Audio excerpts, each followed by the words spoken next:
गीता का सार अध्याय 2 श्लोक 19 य एन वेत्ति हंतारं यश्चैनम मन्यते हतम उभौ तो न विजानीतो नाय हंति न हन्यते। हिंदी में अनुवाद। जो इस जीवात्मा को मारने वाला समझता है तथा जो इसे मरा हुआ समझता है वे दोनों ही अज्ञानी हैं, क्योंकि आत्मा न तो मरता है और न मारा जाता है। तात्पर्य: जब देहधारी जीव को किसी घातक हथियार से आघात पहुंचाया जाता है तो यह समझ लेना चाहिए कि शरीर के भीतर जीवात्मा मरा नहीं।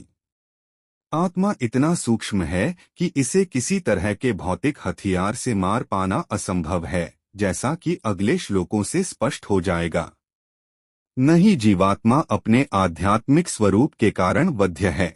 जिसे मारा जाता है या जिसे मरा हुआ समझा जाता है वह केवल शरीर होता है, किंतु इसका तात्पर्य शरीर के वध को प्रोत्साहित करना नहीं है।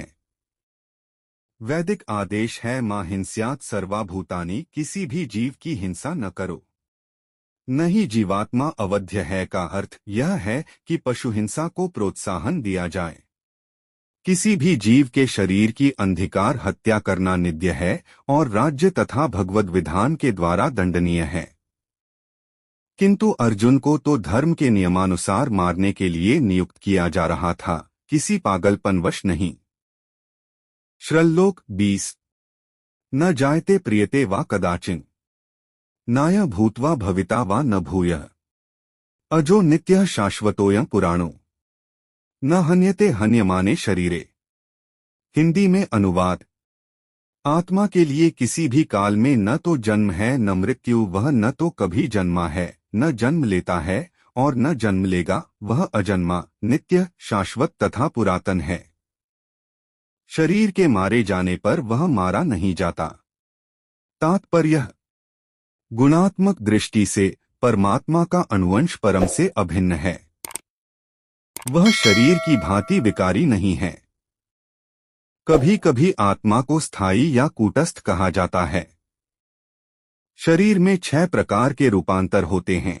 वह माता के गर्भ से जन्म लेता है, कुछ काल तक रहता है, बढ़ता है, कुछ परिणाम उत्पन्न करता है, धीरे धीरे क्षीण होता है और अंत में समाप्त हो जाता है। किंतु आत्मा में ऐसे परिवर्तन नहीं होते। आत्मा अजन्मा है, किंतु चूंकि यह भौतिक शरीर धारण करता है अतः शरीर जन्म लेता है। आत्मा न तो जन्म लेता है न मरता है। जिसका जन्म होता है उसकी मृत्यु भी होती है।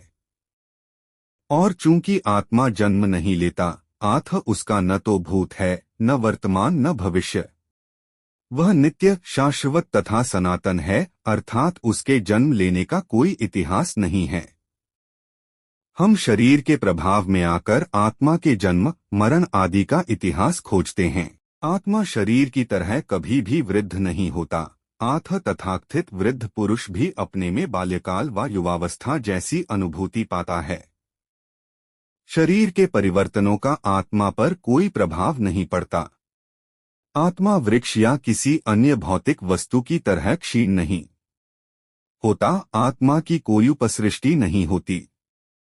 शरीर की उपसृष्टि संतानें हैं और वे भी व्यष्टि आत्माएं हैं और शरीर के कारण वे किसी न किसी की संतानें प्रतीत होते हैं। शरीर की वृद्धि आत्मा की उपस्थिति के कारण होती है, किंतु आत्मा के न तो कोई उपवृद्धि है न ही उसमें कोई परिवर्तन होता है। अतः आत्मा शरीर के 6 प्रकार के परिवर्तन से मुक्त है। कठोपनिषद में 1 फरवरी 2018 इसी तरह का एक श्लोक आया है।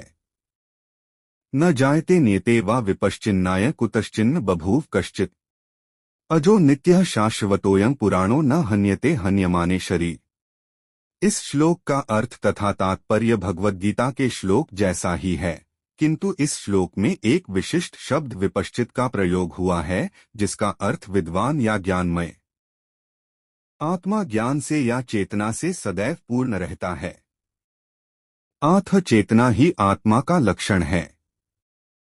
यदि कोई हृदयस्थ आत्मा को नहीं खोज पाता तब भी वह आत्मा उपस्थिति को चेतना की उपस्थिति से जान सकता है। कभी कभी हम बादलों या अन्य कारणों से आकाश में सूर्य को नहीं देख पाते, किंतु सूर्य का प्रकाश सदैव विद्यमान रहता है। अतः हमें विश्वास हो जाता है कि यह दिन का समय है। प्रातःकाल ज्यों ही आकाश में थोड़ा सा सूर्य प्रकाश दिखता है तो हम समझ जाते हैं कि सूर्य आकाश में है।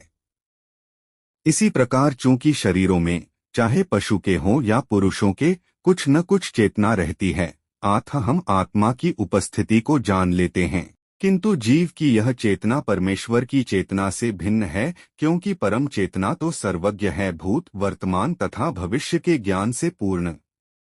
व्यष्टि जीव की चेतना विस्मरणशील है। जब वह अपने वास्तविक स्वरूप को भूल जाता है तो उसे कृष्ण के उपदेशों से शिक्षा तथा प्रकाश और बोध प्राप्त होता है। किंतु कृष्ण विस्मरणशील जीव नहीं हैं। यदि वे ऐसे होते तो उनके द्वारा दिए गए भगवद गीता के उपदेश व्यर्थ होते। आत्मा के दो प्रकार है, एक तो अनुआत्मा और दूसरा विभुआत्मा। कठोपनिषद में 1 फरवरी 1920 इसकी पुष्टि इस प्रकार हुई है। अनोर्नियान महतो महीयानात्मास्य जंतोर्निहितो गुहायां तमक्रतुः पश्यति वीक्षोको धातुः प्रसादान महिमान्मात्मनः। परमात्मा तथा अनुआत्मा दोनों शरीर रूपी उसी वृक्ष में जीव के हृदय में विद्यमान हैं, और इनमें से जो समस्त इच्छाओं तथा शोकों से मुक्त हो चुका है वही भगवत कृपा से आत्मा की महिमा को समझ सकता है। कृष्ण परमात्मा के भी उगम हैं, जैसा कि अगले अध्यायों में बताया जाएगा, और अर्जुन अनुआत्मा के समान है जो अपने वास्तविक स्वरूप को भूल गया है। अतः उसे कृष्ण द्वारा या उनके प्रामाणिक प्रतिनिधि गुरु द्वारा प्रबुद्ध किए जाने की आवश्यकता है। श्लोक 21 वेदाविनाशिन नित्य य एनमजमव्ययम कथन स पुरुषः पार्थ के घात्यति हन्ति कम। हिंदी में अनुवाद। हे पार्थ, जो व्यक्ति यह जानता है कि आत्मा अविनाशी, अजन्मा, शाश्वत तथा अव्यय है, वह भला किसी को कैसे मार सकता है या मरवा सकता है। तात्पर्य: प्रत्येक वस्तु की समुचित उपयोगिता होती है, और जो ज्ञानी होता है वह जानता है कि किसी वस्तु का कहाँ और कैसे प्रयोग किया जाए। इसी प्रकार हिंसा की भी अपनी उपयोगिता है, और इसका उपयोग इसे जानने वाले पर निर्भर करता है। यद्यपि हत्या करने वाले व्यक्ति को न्याय संहिता के अनुसार प्राणदंड दिया जाता है, किंतु न्यायाधीश को दोषी नहीं ठहराया जा सकता है, क्योंकि वह न्याय संहिता के अनुसार ही दूसरे व्यक्ति पर हिंसा किए जाने का आदेश देता है। मनुष्यों के विधि ग्रंथ मनुसंहिता में इसका समर्थन किया गया है कि हत्यारे को प्राणदंड देना चाहिए, जिससे उसे अगले जीवन में अपना पाप कर्म भोगना ना पड़े। अतः राजा द्वारा हत्यारे को फांसी का दंड एक प्रकार से लाभप्रद है। इसी प्रकार जब कृष्ण युद्ध करने का आदेश देते हैं तो यह समझना चाहिए कि यह हिंसा परम न्याय के लिए है, और इस तरह अर्जुन को इस आदेश का पालन यह समझकर करना चाहिए कि कृष्ण के लिए किया गया युद्ध हिंसा नहीं है, क्योंकि मनुष्य या दूसरे शब्दों में आत्मा को मारा नहीं जा सकता। अतः न्याय के हेतु तथाकथित हिंसा की अनुमति है। शल्यक्रिया का प्रयोजन रोगी को मारना नहीं अपितु उसको स्वस्थ बनाना है। अतः कृष्ण के आदेश पर अर्जुन द्वारा किया जाने वाला युद्ध पूरे ज्ञान के साथ हो रहा है, उससे पापफल की संभावना नहीं है। भगवत गीता का अध्याय 2 हिंदी में सुनने के लिए हमारे साथ बने रहे।